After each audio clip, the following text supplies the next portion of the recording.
Soy Fernando Yair Molina Suárez. Trabajo para la Red Mexicana de Personas que Viven con VIH. Manejo las redes sociales. Soy ingeniero químico de la UNAM. Y a veces hago drag queen. Me considero gay, pero soy género fluido también. El género fluido es considerado una persona que puede transicionar en los dos géneros sin importar si una parte se siente mujer o una parte se siente hombre, no importa el día, no importa la hora, no importa la fecha, ¿no? Es como yo me sienta cuando me levanto. Porque ni tan siquiera me considero mujer, tampoco me considero hombre. Partes físicas de mí, por ejemplo, mi cara, me encanta feminizarla, mi cuerpo, me gusta ejercitarlo. Entonces, estamos acostumbrados a que un cuerpo masculino sea atlético, que una cara femenina esté completamente maquillada. Son los estereotipos típicos que todos tenemos y me gusta combinarlo los dos. Tiene que ver cómo me comporto con la vestimenta. Como soy, puedo ser lo más masculino que yo quiera, puedo ser lo más femenino que yo quiera, me puedo pintar las uñas, me puedo poner falda, tacones, o al otro día puedo salir con botas, súper rudo, a hablar de carnales. Depende de cómo me siento. Depende también de mi estado de ánimo, es como me hablo. Puedo hablarme tanto como mujer, puedo hablarme como hombre. Puedo, chile carnal, qué tranza, ¿no? Y de repente, ay, mana, me puedo torcer tanto. La definición no es que abarque como tal el género, sino como yo me sienta. Es difícil con mi familia el proceso de identidad. No saben a ciencia cierta, o sea, mi familia saben que, que soy gay, pero de ahí en fuera no saben más porque no han querido preguntar de más. Aunque ellos me digan, es que te apoyamos, y es que sí, yo siento que es más, pues porque ya soy así, es como, pues ni modo, a que, no, qué orgullo, ¿no? O qué padre que seas alguien independiente, que puede amar. O sea, tienen la mente como muy cerrada. Siempre vivieron en una familia muy machista, mis papás. Es bien difícil la discriminación porque luego, varias veces me ha pasado que voy en la calle y pinche maricón, ¿no? Yo voy con mi pareja de la mano y pinche maricón, para mí me agarro, me volteo, dímelo en la cara, cabrón. Y 2 veces me he agarrado a golpes con las personas, por eso, y yo también no he sido tan tolerante. Luego, ya últimamente es como de, ya lo dejo pasar, ¿no? Pero sí me ha pasado que sí me he agarrado a golpes con las personas por esa cuestión. A mí me encantaría poder salir hacia la calle un día normal, bueno, no tan así, ¿no? Pero, ¿por qué no un día salir maquillado, o un día salir con falda, o un día salir con tacones? Sin que nadie me juzgue, sin que nadie me vea raro. O simplemente con las uñas pintadas. Yo jamás podría llegar a ese trabajo. Y a mí me encantaría, o sea, que yo tenga pintadas las uñas no significa que pierdo conocimiento, o que no te puedo enseñar a ti algo, o que no podemos trabajar juntos, ¿no? Yo, así como tengo pintadas las uñas, puedo agarrar unos guantes, una maceta y órale, chíngale a trabajar como albañil, a barrer, porque lo sé hacer, porque empecé desde abajo, pero la gente no lo ve así, eso es lo que me molesta. Pero yo salir hacia la calle, completamente no, o sea, estaría loco salir solo, porque la gente a veces es muy agresiva. No solo con los comentarios, ¿no? Sino con la forma de que se te acercan o cosas así. Una vestimenta no me hace ser menos, que yo quiero usar falda, que yo quiero usar uñas pintadas, que yo quiero usar anillos, que yo quiero usar aretes súper grandes. Eso no me hace diferente. Pero sí me merezco respeto, me vista como me vista. No, muchos dicen, y me molesta que me lo digan, y es algo muy feo. Estuviste en la militar rodeado de puro hombre. Qué genial, qué a gusto. Híjole, no sabes lo feo que es estar ahí adentro. Y estaba solo en Guadalajara, sin equipo, sin amigos, sin poder decir que era gay, porque ahí adentro te digo, si dices que eres gay, puta, yo creo que es lo peor de la vida. Te agarran de bajada y te andan hasta medio matando. Ahí adentro te castigan cabronamente. Hay una posición que se llama tripoide, que son las 2 piernitas con la cabeza apoyada en el piso, con las manos atrás. Así. Duele la cabeza horrible. Horrible. Y cuando te ponen una corcholata en la cabeza, ¿te imaginas el dolor? Y agarró y estaba el güey viéndonos y le digo, pero un día me la vas a pagar porque nosotros no hicimos nada. cállate pinche maricón, y me golpea en la pierna, me la rompe. Me rompe la pierna horrible. Después saliendo de la militar, me costó mucho trabajo tener relaciones personales, amistades. Poco a poco empiezo a conocer personas importantes en mi vida que me enseñan a decirme, oye, ¿qué pasa contigo? O sea, si sigues así durante este camino, no vas a llegar a ningún lado. Si sigues así, lo único que vas a obtener es que las personas se vayan de tu vida. Pero bueno, ahora ya me acepto. Si hubiera conocido a personas como los que dan el curso, todas esas personas que están informadas sobre nuestros derechos sexuales, algo hubiera cambiado. No todo, pero de menos sí me hubiera hecho respetar, me hubiera aceptado más, hubiera platicado más, o incluso todo hubiera sido así diferente, ¿no? Tal vez. Ahora que ves y que es discriminación, incluso por el derecho de que te digan puto, o sea, los puedes demandar, ¿no? Ya puedes demandar, oye, pero ¿quién eres, no? Para decirme aquí yo. Pero en ese entonces, pues, ¿qué hacía? Con los ojos tapados. No podía ir para ningún camino. Sí pudieron cambiar muchas cosas.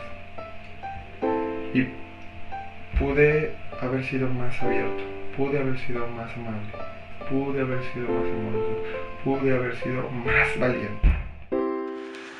Soy Carla Quesada, soy licenciada en Relaciones Internacionales, tengo una preespecialidad en estudios regionales y estoy con un grupo, es una empresa mexicana que se dedica a investigación. No sé, me gusta mucho leer, me gusta el deporte, me gustan los gatos, me gusta la música. Caminar por la ciudad me encanta, también hacer pesas me gusta mucho. Soy lesbiana. Desde que tenía como unos 6, 7 años quizá, me di cuenta de que no me llamaban nada la atención los niños, ¿no? En ese momento, obviamente no dije, soy lesbiana o algo así, pero simplemente lo dejaba pasar, pero fue desde muy pequeña. Bueno, entonces llegué a la secundaria, ahí fui como ya planteándome más el hecho de que eso que pensé que iba a pasar, esa sensación y todo ello, jamás sucedió y lo seguía trayendo conmigo. Y ya después dije, bueno, empecé a asumirlo un poco, no completamente, sino al principio yo dije, bueno, tal vez soy bisexual. O sea, al principio tú piensas que hay algo mal contigo, ¿no? Que yo me acuerdo que reflexionaba y decía, bueno, ¿por qué me pasa esto a mí? ¿Por qué mis demás amigas o amigos no tienen este tipo de problemas? Sí, yo pensaba que era así. Entonces el hecho de seguirme insertando justamente en la postura de sí me gustan los hombres, pero también de repente me fijo en las mujeres, como que eso lo hacía menos impactante para mí. Entonces así lo empecé a asumir. Dentro de, bueno, de todas las personas que conozco, pertenecen a la comunidad, pienso que estoy en un sitio privilegiado porque mi familia siempre me apoyó, no he sentido limitaciones ni profesionales ni académicas para salir adelante o hacer las cosas que debo hacer. Entonces considero que sí, con todo lo que he escuchado y vivido tan cerca, me considero muy afortunada. Yo digo que yo no salí del closet, a mí mi mamá me sacó del closet porque estábamos como platicando de algo X y súper random me dijo, es que yo creo que a ti te gustan las niñas. Y yo dije como, ¿qué? Y dije, bueno, o sea, si no es ahora, no voy a salir nunca. Entonces lo aproveché y le dije, pues sí, ¿no? La neta sí. Y ya, o sea, no fue como la charla de, oye, mamá, te tengo que decir algo, no, fue súper natural. Primero me dijo, ¿estás segura? O piensas que es una etapa, piensas que estás confundida. Y yo fui muy clara con ella. O sea, no sé si eso me lo planteó como una forma de que para ella aún había esperanza en ese sentido. Pero pues yo fui súper directa y yo le dije, no, la verdad es que no estoy ni confundida y no necesito, bueno, o no siento necesitar terapia. En el metro, un par de veces cuando iba con mi novia en turno, una señora nos alcanzó en el vagón y nos dijo que inmorales y cosas así. Y ya, y cosas como, ¿sabes? Tortilleras y así. Una vez en Parque Lindavista, un policía nos sacó de la plaza. Creo que me estaba besando, pero así, o sea, un piquito X y nos sacó de la plaza. Eso fue cuando tenía como 16 años, creo, algo así. Y una vez en Six Flags también nos dijeron como, esto es un lugar familiar, si no quieren que las retiremos del parque, compórtense o algo así. Era bastante joven y la verdad es que no hice como una reflexión de todo lo que significaba. En ese momento yo le dije, o sea, hay mucha más gente que se está besando y o sea, ¿cuál es el tema, no? Y ya el policía no dijo mucho más, y, o sea, como que solo fue a advertirnos. Y ya no hicimos nada. En la plaza, sí nos salimos de la plaza porque el policía nos acompañó hasta la puerta. Esa vez sí me sentí un poco como mal, pero... En la preparatoria conocí a mis amigos que aún sigo frecuentando. Todos ellos teníamos historias distintas. Había hombres homosexuales, un chico trans que apenas justamente estaba empezando su transición y que ahora ya es, digamos, una transición completa. Había chicas lesbianas, o sea, era un grupo muy muy diverso y justamente eso me ayudó a comprender que al final no hay nada mal con ninguno de nosotros, ¿no? Que esas historias que son distintas al final tienen un común denominador, que es que todos somos gente chida que la quiere pasar bien y que no tenemos nada malo ni nada que pueda catalogarnos como algo no valioso.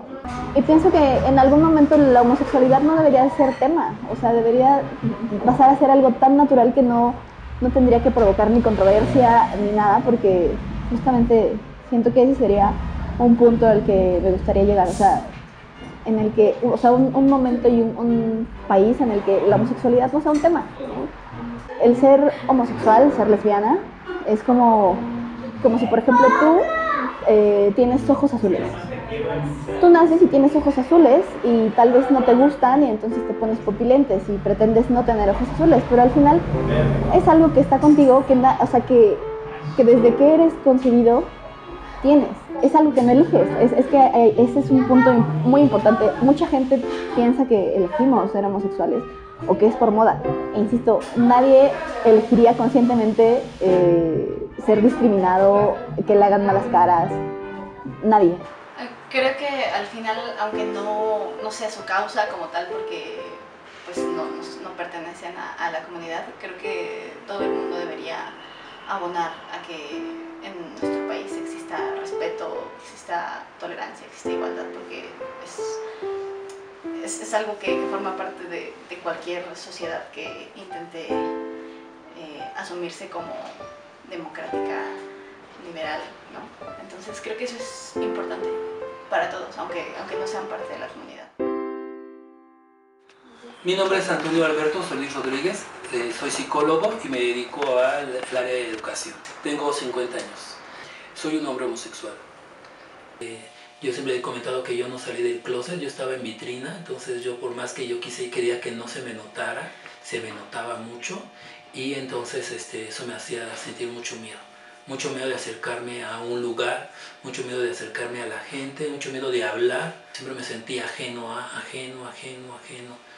e inclusive como una persona con una doble vida, ocultando, como con el temor a ser descubierto, en fin. Y me tocó pues vivir la epidemia del VIH de los 80s y todo eso me hizo irme acercando también a otras personas con las que fui también tejiendo otras redes sociales de apoyo. Me involucré ya después con grupos como Voz Humana en su momento, en los 80s, la Fundación Mexicana para la Lucha contra el SIDA. Fundamos una organización, unos amigos y yo, para hacer algo que ya estábamos haciendo, pero ya de manera sistemática y ya bien hecha, ¿no? O sea, cuidar a las personas que vivían con VIH, con SIDA en ese momento, perdón, y que estaban en crisis de salud. Entonces fundamos Acción Humana por la Comunidad, que era AMAC. Eran momentos muy hostiles, claro que sí. Yo empecé a participar en la marcha, empecé a asistir a la Marcha del Orgullo, que antes era la Marcha del Orgullo Homosexual, desde que yo tenía 15 años, entonces habrá sido como la marcha 10, algo así. De ahí en fuera pues seguí participando y he sido activista en eso. Alguna ocasión llegué a a ser de los comités en aquel entonces, ¿verdad?, que organizaban la marcha. Nada que ver con la marcha de ahora. Y yo recuerdo que mucha gente, inclusive de la propia comunidad gay LGBT, o sea, gente gay, que se les llamaba banqueteras, porque estaban en la banqueta, no marchaban, nos agredían. O sea, yo he escuchado, yo viví esa agresión de gente gay, por toda esta situación del estigma, al final de cuentas, ¿no?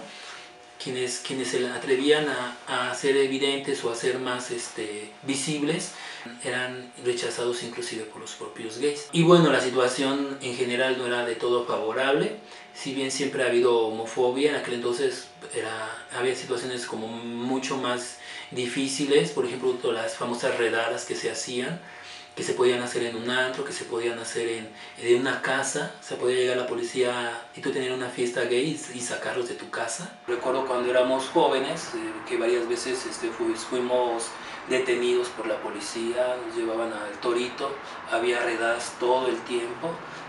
En ocasiones yo con mi mochila me iban y me detenían, nada más me agarraban del cinturón y del codo, y yo ya sabía que estaba detenido y que me iban a llevar al Torito. Y ese tipo de redadas que se hacían constantemente, pues ya no se hacen en este momento, ¿no? Ya no, en ese momento los jóvenes ya no viven esta situación, cosa que en mi juventud, pues los jóvenes gays vivíamos de manera cotidiana, ¿no? De hecho, cuando yo entro a la universidad, entro en el 88 a la universidad, y si nos vamos a la historia, pues en ese momento la homosexualidad todavía era considerado un problema de salud mental. Entonces yo estaba estudiando psicología siendo oficialmente una persona con un problema de salud mental, ¿verdad? Entonces, ¿qué era lo que me hacía saber que no estaba bien? Pues era solo sentirlo y estar convencido de que no estaba bien. Hoy en día, por ejemplo, ya es impensable que haya una redada en la que se lleven exclusivamente a personas gays. O sea, eso no se puede concebir en ese momento, pero no se puede concebir en la Ciudad de México. Todo lo que ha ocurrido, todos estos logros han sido específicamente en ciudades grandes y no en todas, y en específico en la Ciudad de México. En este momento consideramos muchas veces que no hay tanta problemática ya, que todo está bien, y eso es una gran mentira. Si nos vamos a algunas comunidades, a algunas zonas de nuestro país, la gente sigue viviendo con situaciones terribles. Hay personas, principalmente chicas trans, que tienen que estar circulando por las calles con una tarjetita que dice que son chicas trans. ¿Por qué? Para evitar que la gente se sienta engañada en un momento dado, los hombres, o para evidenciar que son chicas trans. Entonces, esto es una violación a sus derechos humanos y ocurre en este momento en ciudades de este país. Entonces, estamos en una burbuja considerando que en este país todo está bien, y no está bien en todo el país. En este país se sigue asesinando a la gente, se sigue discriminando, seguimos escuchando noticias de jóvenes, de señoritas que por su orientación sexual son expulsados de las escuelas, son alejados de sus familias, son obligados a tomar terapias de conversión famosas. Es decir, en este país las cosas siguen con situaciones terribles. De derechos humanos siempre se ha hablado, es un tema que en la escuela está de manera recurrente. Yo, si te digo cuándo me enteré, pues me enteré seguramente en la primaria. Pero una cosa es saber que existen los derechos y otra cosa es identificarlos y reconocer que te están siendo violados. ¿A qué me refiero con eso?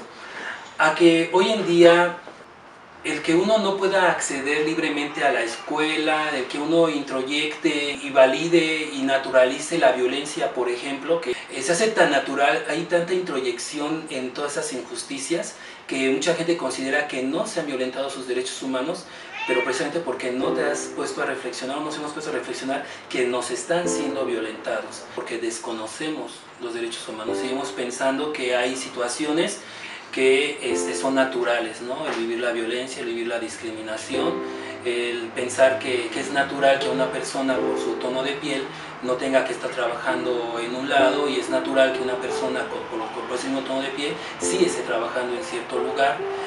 Hay muchas cosas que evidencian la discriminación. Hay muchas cosas que detonan la violencia y que son manifestaciones expresas de violencia, y creo que no somos tan conscientes de ello.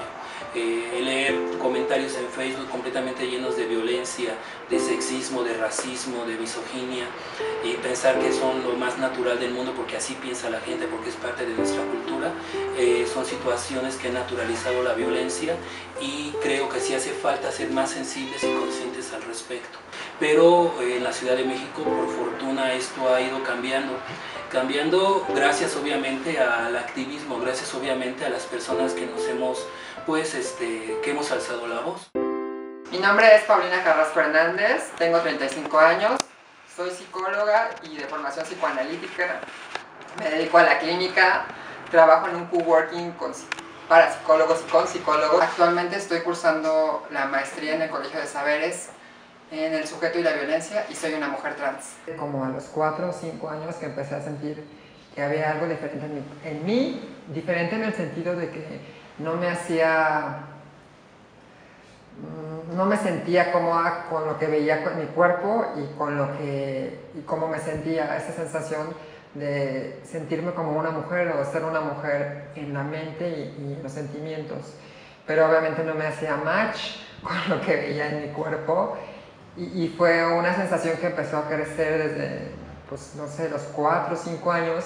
Mi familia, mi madre, mi abuela, mi papá, mis hermanos, todos recuerdan que esa sensación también ellos lo sentían, aunque pensaban que era pasajero, que tal vez en algún momento iba a dejar de sentirme así, que iba a crecer y iba a dejar de estar con las muñecas, de comportarme como me comportaba, porque siempre de muy chico fui un niño muy amanerado, un niño muy femenino. Fui un niño muy inseguro, porque sentía mucho miedo, sentía que yo estaba haciendo algo mal, que algo mal estaba en mí. Entonces eso fue una violencia que fue creciendo dentro de mí y me hizo relacionarme en círculos muy violentos como la mayoría de las mujeres trans y gran parte de la comunidad LGTB, de los pacientes que yo tengo y entrevisto, este discurso se repite respecto al sentir que hay algo mal dentro de nosotros. Yo recuerdo que en mi último año, cuando cambié de secundaria, igual a una escuela privada, pero yo era la persona nueva, el niño súper afeminado. Entonces los mismos profesores de la escuela ejercían bullying sobre mí. Fue un año muy pesado porque me rompían mis cosas, me hacían sentir muy mal y pues yo llegaba a mi casa con una sensación de que algo mal estaba haciendo yo. Siempre era esa sensación de que yo estaba haciendo algo malo. Ese último año de la secundaria fue terrible. La directora de la escuela me sacó, le entregó mis papeles a mi mamá, le dijo: no queremos que su hijo venga aquí porque es una persona que daña a los demás alumnos, siendo que era a mí quien me hacían el bullying, siendo que era a mí quien me cortaban el cabello, siendo que era a mí quien me rompían mis cosas y era una escuela privada. O sea, aún así el nivel que ejercían sobre mí era muy violento. Y fue la primera situación, bueno, de las primeras situaciones después de mi familia donde sentí esa enorme discriminación por ser quien era. De ahí comencé a trabajar un tiempo en un salón de belleza, empecé como varias de las mujeres trans, empecé a saber cosas de cortar el cabello y por el estilo, y conocí un buen hombre. En mi vida siempre ha habido muy buenos hombres, que me invitó a trabajar en una agencia de modelos y edecanes, y trabajé mucho tiempo de edecán, modelé. Yo estaba muy feliz porque iba a los castings y había mujeres bellísimas, y entre esas mujeres estaba yo. Y lo más gracioso es que siempre me escogían a mí. O sea, en las campañas que iba, siempre me escogían a mí y me sentía muy afortunada, pero insegura, porque sentía que la gente sabía que yo no era una mujer. Y fue un lugar lindo, pero también fue un lugar de mucha discriminación porque mis compañeras, y sobre todo en los lugares donde hay muchos entes femeninos, es difícil porque es una interminable competencia por quién es la más mujer, quién sí sabe ser una mujer. Entonces estas preguntas se tejían siempre en estos lugares. Después de la agencia, pues yo quería más dinero porque yo quería hacerme la cirugía de reasignación de sexo. Entonces empecé a trabajar y dije: no, necesito más dinero, y me fui a trabajar a Tijuana, donde conseguí el dinero, donde estuve trabajando un poco en el trabajo sexual. No fue esto que ustedes pensarán respecto a la prostitución como tal, sino que trabajé en lugares muy lindos como dama de compañía y bailarina, y me fue muy bien. Yo junté y trabajaba igual con puras mujeres bellísimas, y ahí junté el dinero para hacer mi cirugía como en 3 o 4 meses, y regresé acá a México y me hice la cirugía, pensando que eso me iba a dar la felicidad. A veces uno va tras de una idea, y cuando la encuentras o cuando la tienes, te das cuenta que la felicidad se construye cada día, con cada momento y con cada acto que tú vas pensando. La felicidad no es solamente que la toques y ya se queda, no, la felicidad es un acto tras otro acto. Y obviamente yo en ese momento de mi vida todavía cargaba esa angustia y esa tristeza que me había marcado desde cuando era un niño pequeño, esa sensación de que había algo malo en mí. Entonces viene la cirugía y me doy cuenta de que aún así no soy feliz. Me sentía igual que cuando era un niño, me sentía triste, me sentía incompleta. Y obviamente de la mano de eso yo estaba enredadísima con las drogas, entonces pues me seguía enredando en las drogas y mis relaciones destructivas, porque en esa época me juntaba con gente que tenía esas sensaciones como las mías, de no pertenecer a un lugar, de sentir la discriminación, aunque a veces no era gente de la comunidad, porque no me juntaba con tanta gente de la comunidad en esa época, me juntaba con muchas chicas muy bellas, con mucha gente muy linda, pero sentían ese vacío al igual que el mío, aunque ellos por otras cosas y yo por esta sensación de que a pesar de que me había realizado la cirugía, no era una mujer. Entonces empezaron las preguntas que quién era yo. Después de eso estuve muy enferma. Yo creo que yo le pedía mucho a Dios, porque todavía en esa época creía en Dios, que me ayudara a detenerme, porque mi consumo de drogas era muy fuerte. Entonces yo muchas veces intenté suicidarme. Yo me quería detener y le pedí a Dios que me detuviera. Entonces me enfermé. Estuve un año en cama, la pasé muy mal. Afortunadamente, como en toda mi historia, ha estado mi familia ahí.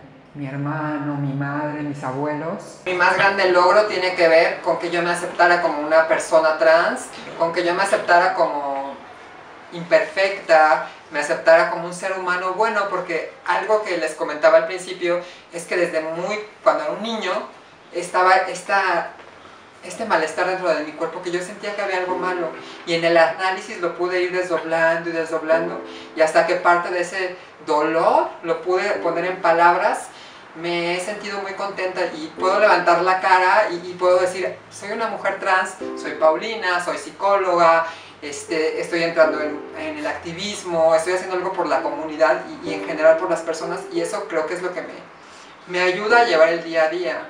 Tenemos que hacer todavía muchas cosas para que esto no siga pasando, porque es lamentable lo que sucede con las personas trans.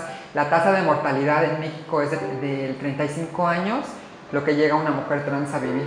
Entonces es lamentable y es muy triste porque hay muchos riesgos. Está el VIH, trastornos mentales, la depresión, y va de la mano también con la enfermedad por modelantes. Muchas de nosotras como mujeres trans, en esta idea de alcanzar lo que es un cuerpo femenino, acudimos a cualquier tipo de cirugías y nos sometemos a cualquier tipo de tratamientos que a veces no están certificados o avalados y los cuales cuestan la vida de muchas personas trans.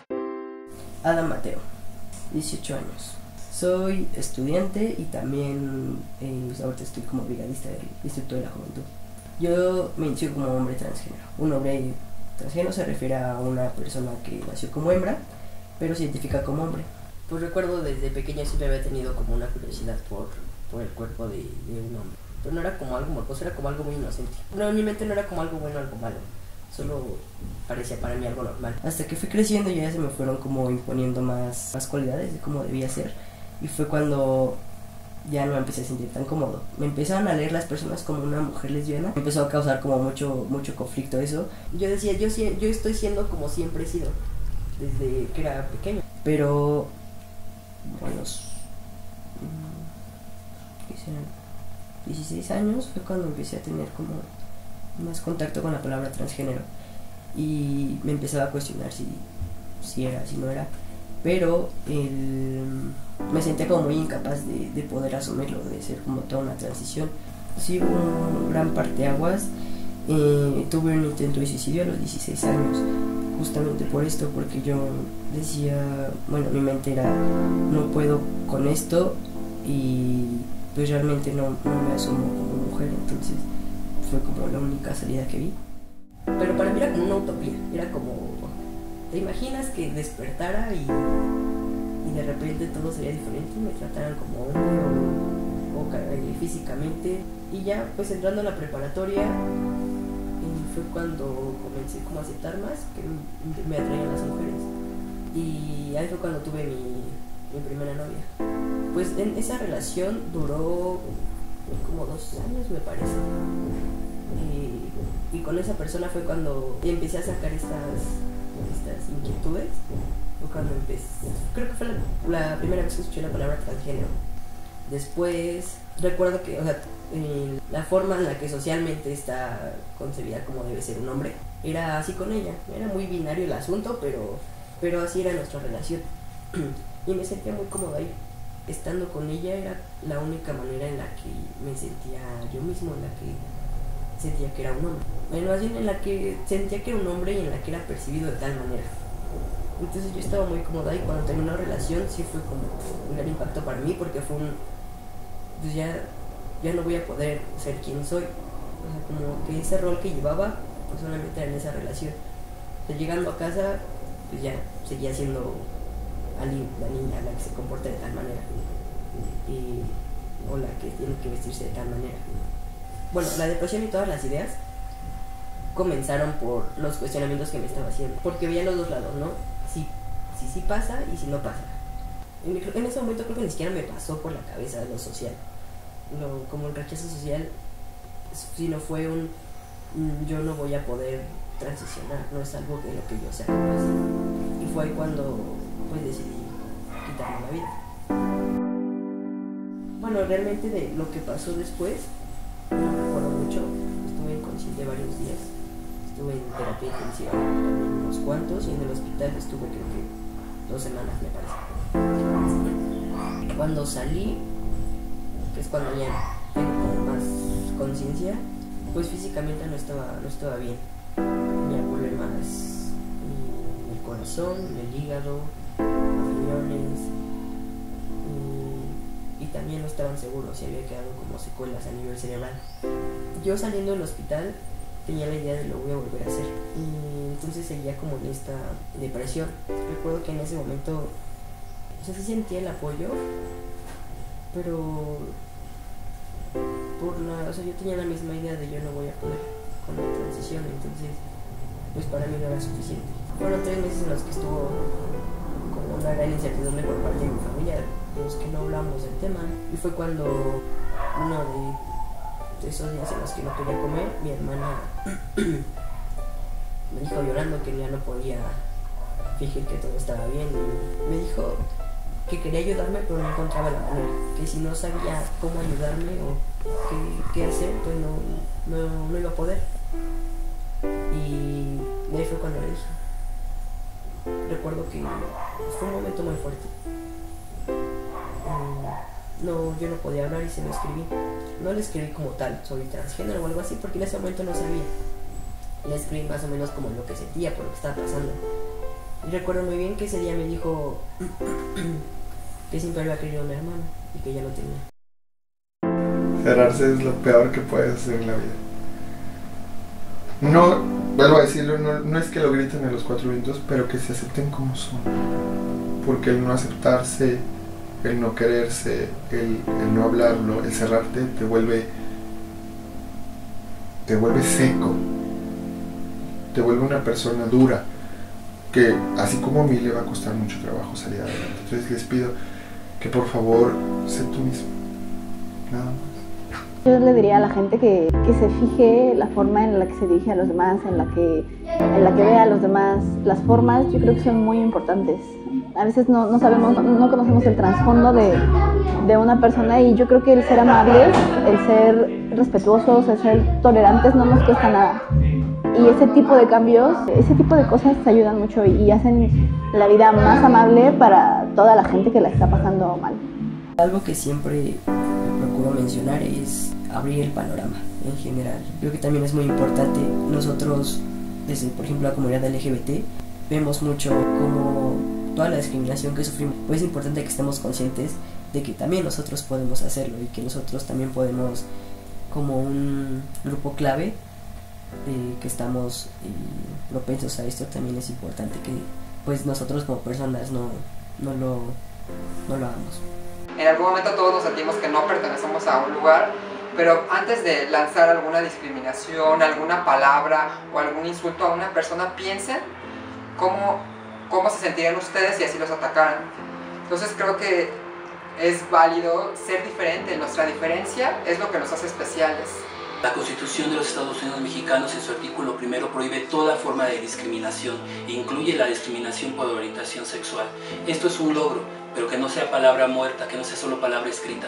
Tenemos que promover que se cumpla, tenemos que impulsar iniciativas también y apoyarlas para que se respeten los derechos. Ya está escrito, eso es un gran logro, pero el siguiente paso, y creo que es el reto más grande que tenemos todos los ciudadanos, es lograr con nuestras acciones que este respeto a los derechos humanos sea una realidad.